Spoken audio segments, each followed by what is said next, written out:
हम चुनाव आयोग को अपनी आपत्ति, आशंका और चिंताओं से अवगत कराने के लिए आए थे और बिहार के लोगों को पता है कि इतना बड़ा डेलीगेशन आज चुनाव आयोग से मिलने गया है। इसलिए सबसे पहले आपके माध्यम से बिहार के मतदाताओं को मैं बता देना चाहूँगा कि चुनाव आयोग से मिलने के बाद, लंबी बातचीत के बाद हमारी आशंका और बढ़ गई है, हमारी चिंताएं और बढ़ गई है, क्योंकि हमारे किसी भी सवाल का कोई सेटिस्फैक्टरी रिप्लाई हमें चुनाव आयोग से बिल्कुल नहीं मिला। जो मनोज जी ने अभी बताया कि चुनाव आयोग ने आंकड़ा दिया कि 20% लोग बिहार से बाहर माइग्रेट करते हैं और चुनाव आयोग ने अब ये कहा कि चुनाव में वोट डालने के लिए आपको ऑर्डिनरीली रेसिडेंट होना पड़ेगा। इसका मतलब वो जो पलायन करके कमाने के लिए बाहर आने के लिए मजबूर हैं और वोट डालने के लिए चुनाव में जाते थे, बिहार में जाकर के वोट डालते थे, चुनाव आयोग की नज़र में वो बिहार के ऑर्डिनरीली रेसिडेंट नहीं है और इसीलिए वोटर लिस्ट में नाम उनका नहीं रहना चाहिए। ये करीब करीब साफ चुनाव आयोग ने बताया, ये 20% का एक आंकड़ा दिया। हमने कहा कि बिहार के इतने सारे गरीब, उनके पास ये सर्टिफिकेट नहीं होगा, ये मैट्रिक का सर्टिफिकेट, ये ज़मीन का सर्टिफिकेट, आवासीय प्रमाण पत्र, कास्ट सर्टिफिकेट, ये कुछ भी नहीं होगा। जो उनके पास हो सकता था वो है आधार कार्ड, वो उनके पास है उनका राशन कार्ड, उनके पास है जॉब कार्ड, उनके पास हो सकता है कुछ नौजवानों के पास ड्राइविंग लाइसेंस, लेकिन आप उनको मान्यता नहीं दे रहे हैं। तो इनके जो 2003 के बाद वाले जिनकी नागरिकता इनके नज़र में संदिग्ध है, ये साफ उन्होंने कहा कि 2003 के वोटर लिस्ट में जिनका नाम है they will be presumed to be citizens of India,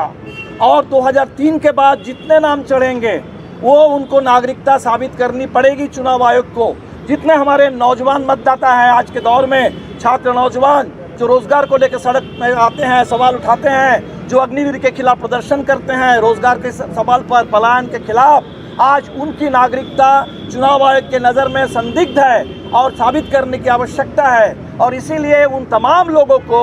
ये SIR के बहाने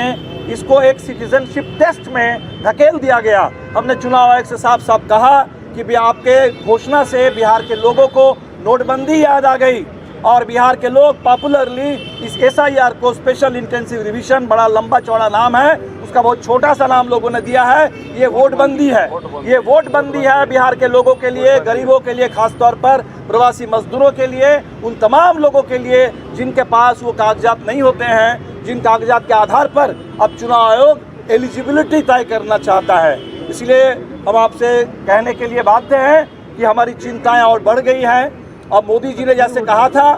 कि 1 साल के बाद कृषि कानून को वापस लेते हुए कि हमारी तपस्या में कोई कमी रह गई थी, हम किसानों को समझा नहीं पाए, तो हमें मोदी जी को ही एक तरह से कह देंगे कि भाई हमारी तपस्या में शायद कोई कमी है, बिहार के लोगों की तपस्या में कमी है कि चुनाव आयोग को हम लोग छोटी सी बात समझा नहीं पाए कि 1 महीने में, जुलाई महीने के अंदर, बरसात के महीने में 8 करोड़ मतदाताओं के पास आप बिल्कुल नहीं पहुंच सकते हैं। वो प्रवासी मजदूर जिनको आप कह रहे हैं कि उनको ऑर्डिनरी रेसिडेंट दिखाना होगा, वो नहीं दिखा सकते हैं और इसका सीधा मतलब होगा लाखों करोड़ों की तादाद में लोग वोटर लिस्ट से बाहर हो जाएंगे और वोटर लिस्ट से लोग बाहर हो जाएंगे तो उनका पूरा इस लोकतंत्र में पूरा वजूद खत्म हो जाएगा। ये बात हम चुनाव आयोग को समझा नहीं पाए, लेकिन आप चुनाव आयोग पर हैं, चुनाव आयोग क्या सोचता है आने वाले दिन में। लेकिन बिहार के मतदाताओं को हम साफ साफ बता देना चाहते हैं कि आपके वोट डालने का अधिकार, जो सबसे बुनियादी अधिकार है लोकतंत्र में, वो आज खतरे में है। आपका वोट, आपके वोट डालने का अधिकार खतरे में है। इससे बड़ा संविधान और लोकतंत्र पर हमला